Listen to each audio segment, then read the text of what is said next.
छू आगे बढ़ते शरीर ठहर गए और वे जुओफान के सामने 1000 किलोमीटर दूर विपरीत खड़े थे। शंगुआन फेयुन ने हंसते हुए कहा, शोर मचाओ मास्टर गु, तुम भाग क्यों नहीं रहे?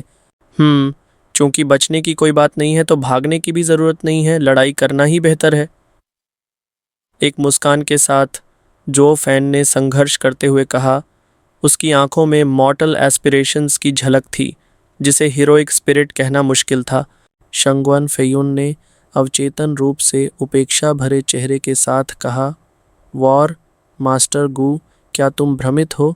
क्या तुम हमारे खिलाफ लड़ाई करना चाहते हो? क्यों? क्या तुम्हारे पास इतनी शक्ति है? हा हा हा, चाहे न हो, लेकिन मैं हार नहीं मानूंगा।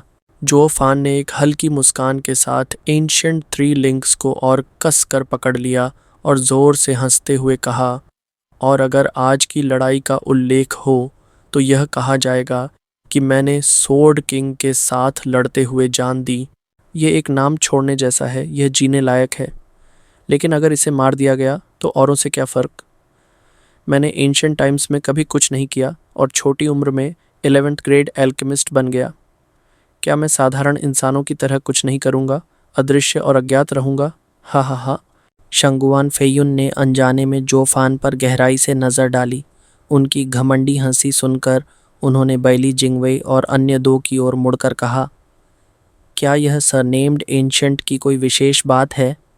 वह प्रसिद्ध होकर मरना चाहता है, साधारण तरीके से नहीं। युवक की अपनी महत्वाकांक्षा होती है और यह दूसरों से अलग नहीं है। इसमें कोई आश्चर्य की बात नहीं। मृत्यु तो समान है, एक को सरसों की तरह रौंदा जाता है और दूसरे को सम्मान के साथ मरते हुए याद किया जाता है। हर कोई दूसरा विकल्प ही चुनेगा। हल्की मुस्कान के साथ बैली जिंगवेई ने कहा, मास्टर ग्यू, तुम जानते हो कि मैंने हमेशा प्रतिभाओं का उपयोग किया है। तुम भी एक दुर्लभ प्रतिभा हो। अगर तुम स्काई सोर्ड को सौंप दो तो क्या तुम एम्पायर की सेवा करने के लिए तैयार हो जाओगे? बैली जिंगवेई ने ईमानदारी से कहा, लेकिन जोफान उसकी सच्चाई देखकर हंस पड़े और सिर हिलाते हुए कहा, प्राइम मिनिस्टर बैली का मानना काबिले तारीफ है, लेकिन मैंने जोंगजो में 1 साल बिताया है। लेकिन मैंने कभी नहीं सुना कि प्राइम मिनिस्टर के पास कोई असाधारण रणनीतिकार है। क्या जोंगजो जैसे विशाल क्षेत्र में कोई प्रतिभावान नहीं है? या क्या प्राइम मिनिस्टर की प्रतिभा इतनी अद्वितीय है कि वह बाकी सभी को छुपा देती है? फुह। जोफान की बात पूरी होने से पहले शंगुआन फेयुन ने हंसते हुए बैली जिंगवेई की ओर देखा और कहा, यह एंशिएंट ईफान तो वास्तव में एक अद्भुत प्रतिभा है। बैली जिंगवेई की आंखें सख्त हो गईं और उसने कहा, अगर मास्टर गु अपनी जिद पर अड़े हुए हैं तो ठीक है, लेकिन क्या तुमने सोचा है कि लिंग लंग के पास अभी भी एक मौका है? अगर तुम स्काई सोर्ड सौंप दो तो मैं गारंटी देता हूँ कि लिंग लांग को कुछ नहीं होगा। भौहें हल्की सी फड़कीं। जुओ फैन ने अपना सिर घुमाया और गो संटोंग की ओर गहराई से देखा, लेकिन उसने देखा कि उसकी छोटी आंखों में भी दृढ़ता का रंग था। जुओ फैन हल्का सा हंसा और बोला, द प्राइम मिनिस्टर बेली को मुझसे खेल करने की ज़रूरत नहीं है। मेरी प्रतिभा मुझसे कम नहीं है। शायद आपने जड़ों को मिटाने के नियम देखे होंगे, मैं उन्हें अच्छी तरह समझता हूँ। आप कैसे निश्चिंत हो सकते हैं और दुश्मनों के बच्चों को जीवित रहने देंगे जो बाद में परेशानी बन सकते हैं? हा हा हा। अब हम पिता पुत्र दो हैं, साथ जी रहे हैं और साथ मर रहे हैं और साथ लड़ रहे हैं। प्राइम मिनिस्टर बैली को अब बहुत समय बर्बाद करने की ज़रूरत नहीं है। जैसे ही यह कहा, जुओ फैन ने तुरंत अपनी बेल्ट खोली और गू संटोंग और अपने शरीर को साथ बांध लिया। उसकी आंखों में दृढ़ निश्चय और इच्छा शक्ति झलक रही थी। यह दृश्य देखकर यहाँ तक कि शांगुआन फेयुन भी हल्का सा प्रभावित हुए बिना नहीं रह सके। ये पिता और पुत्र वास्तव में दो असाधारण लोग हैं। शेर का बच्चा कुत्ता नहीं हो सकता और भविष्य में ये बड़ी उपलब्धियां हासिल करेंगे। दुर्भाग्यवश आज उन्हें मौके पर ही मार दिया जाएगा। सिंस मास्टर ग्यू को वर्तमान परिस्थितियों की समझ नहीं है तो इस तस्वीर से काम चला लेंगे। मार्शल आर्ट्स की हीरोइक भावनाओं के बिना बैली जिंगवेई इससे अप्रभावित था। उसने धीरे धीरे अपना हाथ उठाया और पास खड़े शांगुआन फेयुन की ओर देखा। फेयुन सोर्ड किंग, इन्हें उनकी यात्रा पर भेज दें। हल्का सा सिर हिलाते हुए शांगुआन फेड्यून ने अपनी उंगलियां उठाईं उसका चेहरा भावहीन था और उसमें से निकलती प्रचंड ऊर्जा पूरे वातावरण में फैलने लगी। पूरी दुनिया गूंजने लगी। ऐसा लगा जैसे धरती आकाश के बीच कंपन हो रहा हो। इस शक्तिशाली ऊर्जा को महसूस करते हुए झुओ फैन की भौहें सिकुड़ीं, उसकी आंखें उंगलियों पर टिकी रहीं और उसके माथे पर ठंडा पसीना छलक आया। इस फेलियन सोर्ड किंग के साथ लड़ाई में यह अनुमान लगाया जा रहा है कि वह 5 वार भी झेल नहीं पाएगा, लेकिन उसकी मंशा जीतने की नहीं, केवल जीवित रहने की है और केवल इसी तरह वह असली मौका पा सकता है। सब कुछ उसकी योजना के अनुसार हो रहा था, लेकिन हर कदम बेहद कठिन था। यदि उसने एक भी कदम गलत उठाया तो सब कुछ समाप्त हो जाएगा। इस लड़ाई में उसे गंभीर चोटों से बचने का उपाय खोजना होगा, तभी वह बच सकता है। आखिरकार मरने वाले लोग सबसे कम रक्षा करते हैं। गूंज ऊर्जा की एक लहर उन उंगलियों के बीच निरंतर कंपन कर रही थी और शांगुआन फेयुन की आंखें और भी ठंडी हो गईं। इस क्षण का सामना करते हुए झुओ फैन की दाईं पुतली में गोल्डन हेलो चमक उठा और उसके माथे पर पसीने की धाराएं बहने लगीं। यह सोर्ड जो शांगुआन फेड्यून द्वारा बनाई गई थी, इसकी शक्ति और गति निश्चित रूप से अद्भुत होगी। यहाँ तक कि उसका शून्य दृष्टि पुतली, जो रूप और स्थिति बदलने में सक्षम है, इसे शायद ही बचा सके।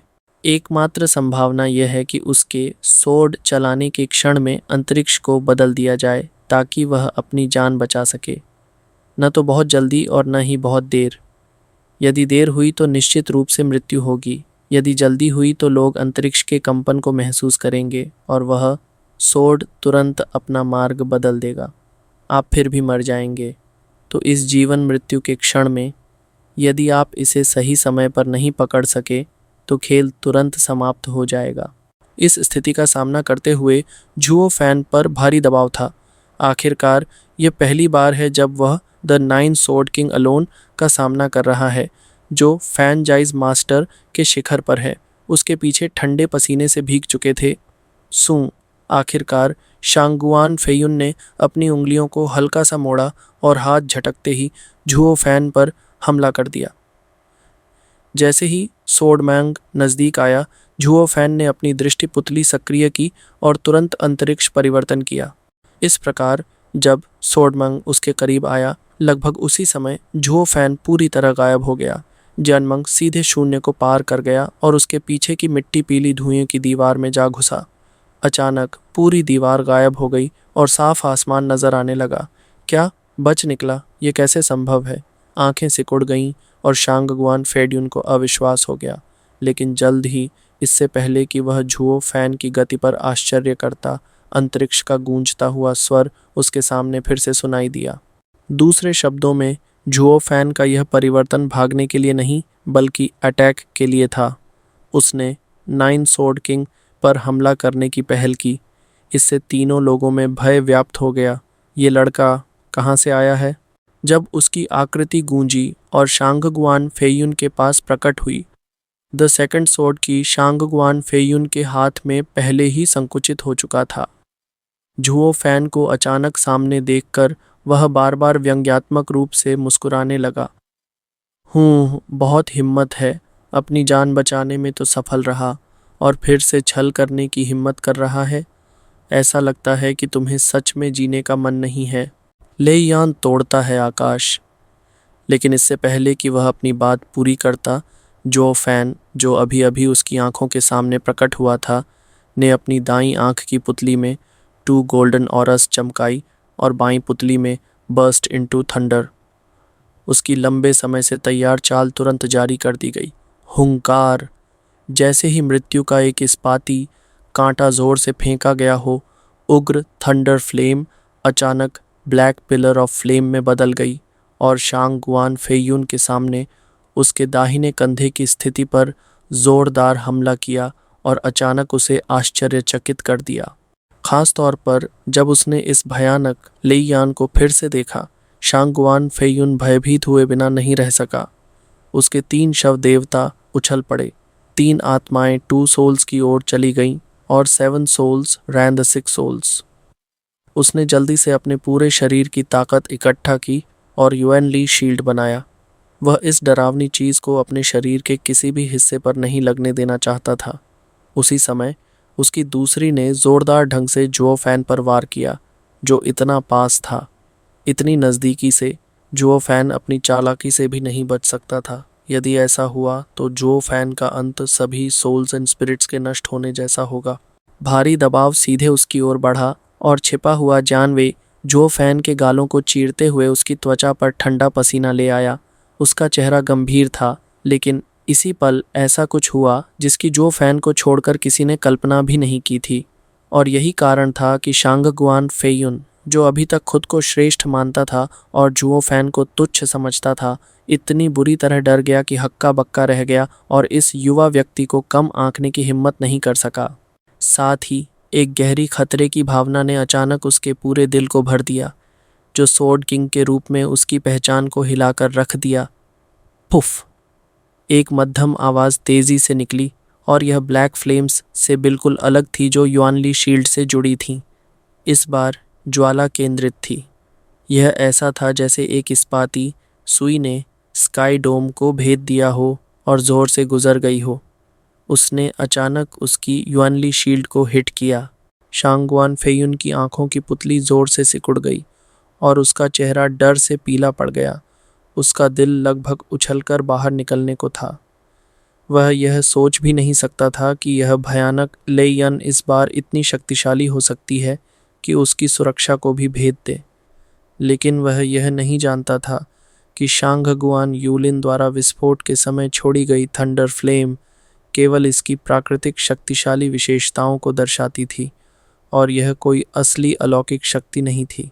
लेकिन यह थंडर फ्लेम जो आकाश को भेदती है, जुओ फैन की दुनिया के थंडर फ्लेम और खाली पुतली का उपयोग करके बनाई गई एक असाधारण चाल है।